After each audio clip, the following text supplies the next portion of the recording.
इस वक्त की एक बहुत बड़ी और सनसनीखेज खबर महाराष्ट्र के पुलिस महकमे से आ रही है। राज्य सरकार ने प्रशासनिक फेरबदल का एक ऐसा चाबुक चलाया है जिसने पूरे सूबे की सियासत और पुलिसिंग में हलचल मचा दी है। महाराष्ट्र के सबसे जाबाज, सबसे लोकप्रिय और सिंघम स्टाइल पुलिस अफसर विश्वास नांगरे पाटिल की नागपुर के नए पुलिस आयुक्त के पद पर ताजपोशी हो चुकी है। जी हाँ, नागपुर के पूर्व पुलिस आयुक्त डॉक्टर रविंद्र कुमार सिंघल का तबादला कर दिया गया है। उन्हें अब एंटी करप्शन ब्यूरो का एडिशनल डायरेक्टर जनरल यानी अपर पुलिस महानिदेशक बनाया गया है।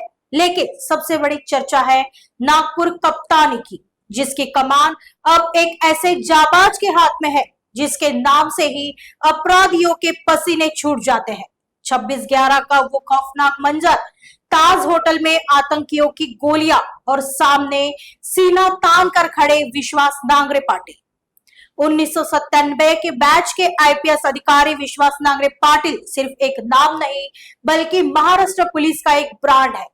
पुणे ग्रामीण से लेकर ठाणे, नासिक के पुलिस आयुक्त और मुंबई के ज्वाइंट सीपी के रूप में इनका ट्रैक रिकॉर्ड गवाही देता है कि जहां नांगरे पाटिल कदम रखते हैं वहां कानून का राज होता है।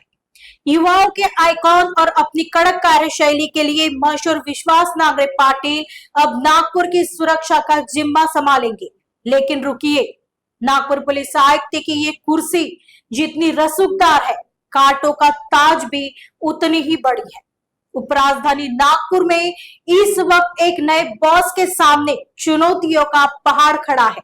पहली चुनौती, ड्रग्स और नशीले पदार्थों की बढ़ती तस्करी पर लगाम लगाना।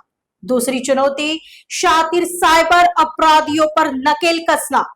तीसरी चुनौती, नागपुर की सड़कों पर ट्रैफिक को अनुशासित करना और संगठित अपराध की कमर तोड़ना। नागपुर एक संवेदनशील शहर है, वीआईपी मूवमेंट का गढ़ है। ऐसे में विश्वास नांगरे पाटिल का तजुर्बा यहाँ की कानून व्यवस्था को एक नई दिशा देगा। जैसे ही इस फैसले पर मुहर लगी, नागपुर के युवाओं, सामाजिक संगठनों और व्यापारियों में खुशी की लहर दौड़ गई है। हर कोई कह रहा है कि अब नागपुर पुलिस और भी ज्यादा हाईटेक, जनता के करीब और अपराधियों के लिए एक काल साबित होगी। अब देखना यह होगा कि सिंघम अवतार में विश्वास नांगरे पाटिल नागपुर के अपराधियों पर पहला हंटर कब और कैसे चलाते हैं।